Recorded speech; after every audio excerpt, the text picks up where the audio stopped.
Cambió de nombre, huyó del país con sus hijos, murió exiliada.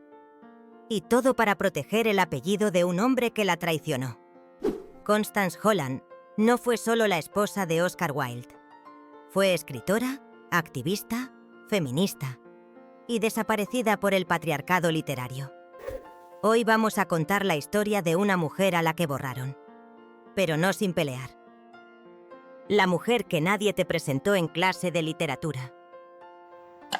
Constance se convirtió en fantasma antes de morir. Ni Google la encuentra sin pasar por su marido. Pero antes de desaparecer, brilló. Y brilló mucho más de lo que te contaron. Constance Lloyd nació en Londres, en una familia bien. Hija de un abogado reformista. Educada en filosofía, arte, idiomas, música. Era brillante, y lo sabía. Pero también sabía que eso no gustaba. Porque una mujer lista en el siglo XIX era una provocación, una amenaza, un estorbo. Empezó a escribir, pero no diarios ni poemas de corazón roto. No. Constance escribía cuentos para niñas, donde las protagonistas pensaban, elegían, desobedecían. Era peligrosa, porque imaginaba un futuro donde las niñas fueran libres. Y eso, hermana, da mucho miedo. Tengo miedo. Era feminista. Participaba en debates públicos, defendía la educación femenina. Y encima, apoyaba el Rational Dress Movement. Constance fue miembro activo de la Rational Dress Society y dio conferencias defendiendo prendas funcionales.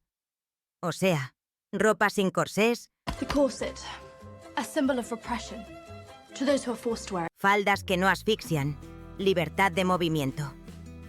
Vamos que Constance defendía el Rational Dress mucho antes de que las Featherington se rebelaran contra los corsés en los Bridgerton. The inability to breathe in this corset. Solo que lo suyo no era por drama romántico, era por derechos. Try wearing a corset. Alegra saber que ya existían mujeres que pensaban que estaban oprimidas también con la ropa, con anterioridad a Coco Chanel. Spoiler, medio Londres se escandalizó. Y entonces se cruzó con Oscar Wilde. Carismático, sarcástico, talentoso, una celebridad emergente. Y ella cayó, o decidió caer. Porque a veces, casarte con un hombre brillante era la única forma de que te dejaran estar cerca de la luz. Se casaron. Ella se convirtió en la esposa de, y su nombre empezó a diluirse, como tinta en agua. La escritora que firmaba en silencio.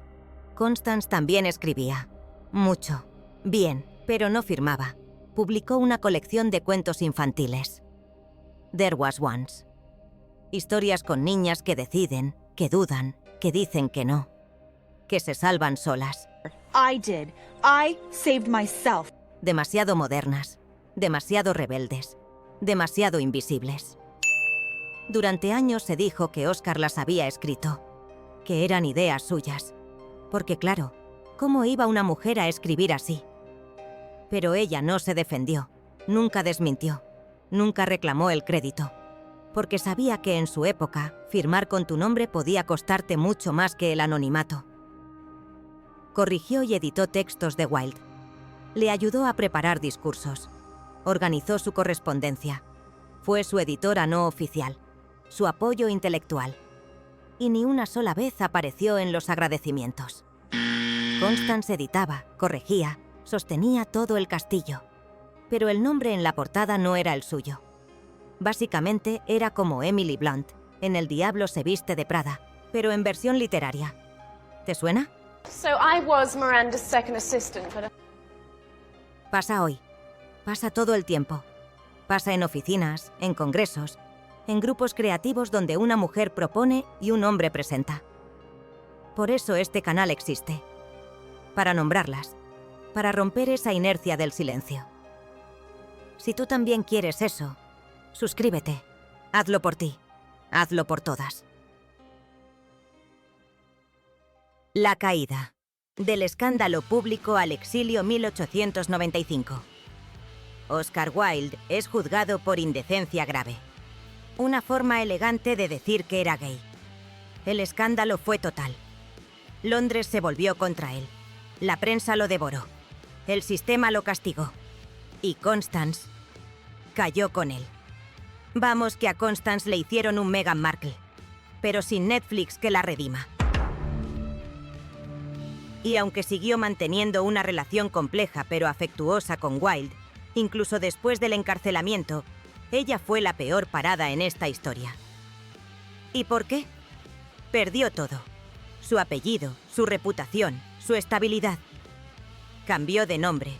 Se llevó a sus hijos. Cruzó Europa y murió sola, exiliada, enferma, con 40 años. No por ser culpable, no por escribir algo peligroso, sino por haber sido mujer y haberse casado con un hombre que amaba a otros hombres. ¿Justo? No. ¿Nuevo? Tampoco. Cada vez que un escándalo estalla, hay una mujer que paga el precio colateral. La huida. Una vida en sombra. Tras el juicio de Wilde, Constance abandonó Inglaterra. Después del escándalo, 1895, Constance y sus hijos pasaron por Suiza y después se instalaron en Italia, más concretamente en la Riviera Ligur, en los pueblos de Nervi y Bogliasco, entre los Alpes Marítimos y los Apeninos. Cambió su apellido y el de sus hijos a Holland para protegerlos del escarnio público. Se instaló en pequeños pueblos, lejos del foco mediático, viviendo discretamente, siempre bajo amenaza de ser descubierta.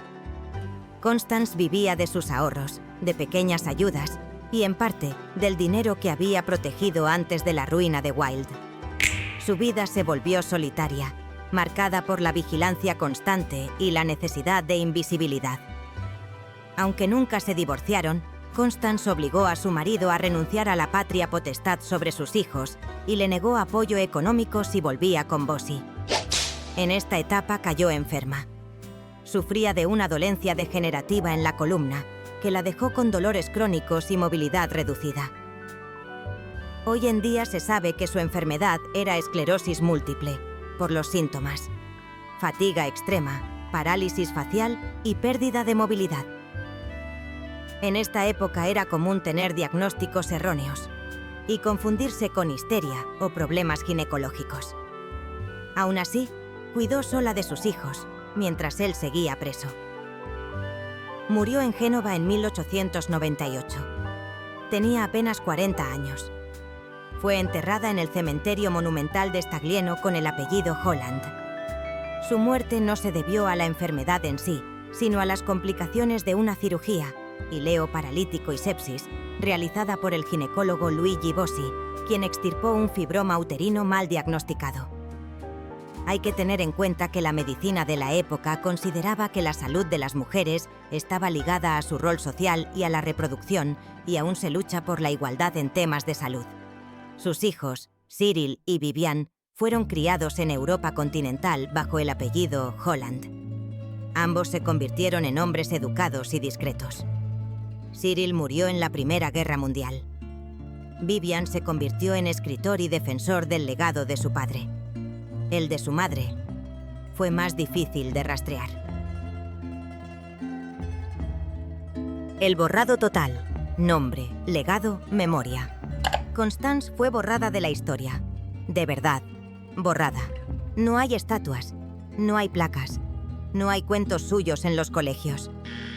Antes del exilio, fue escritora y defensora de derechos femeninos, aspectos eclipsados por el escándalo. Oscar Wilde, en cambio, tiene homenajes por todo el mundo. Películas. Obra reconocida. Su tumba es destino turístico. Ella, ni su tumba tenía con su nombre. Inicialmente solo llevaba su nombre de soltera, Lloyd. Ahora incluye esposa de Oscar Wilde. Constance es como Bruno en Encanto. Nadie habla de ella, nadie la menciona. Y sin embargo, todo el relato familiar se sostiene sobre su ausencia. Y no es una excepción. Es el protocolo.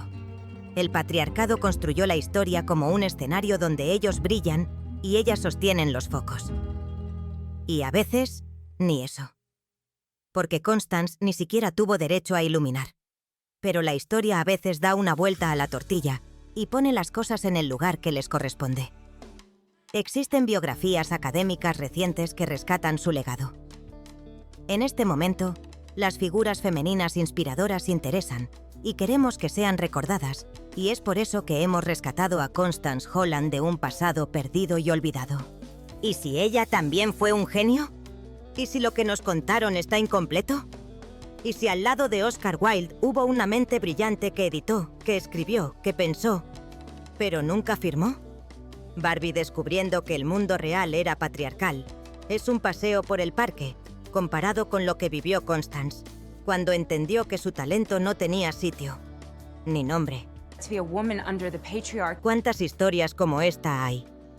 ¿Cuántas mujeres han sido borradas, eclipsadas, reducidas a pie de página? A veces, lo más doloroso no es el olvido. Es que nadie se haya preguntado si esa mujer pudo ser otra cosa que la esposa de. Si esta historia te ha removido, suscríbete. Hazlo por Constance. Hazlo por las que están vivas. Hazlo por ti.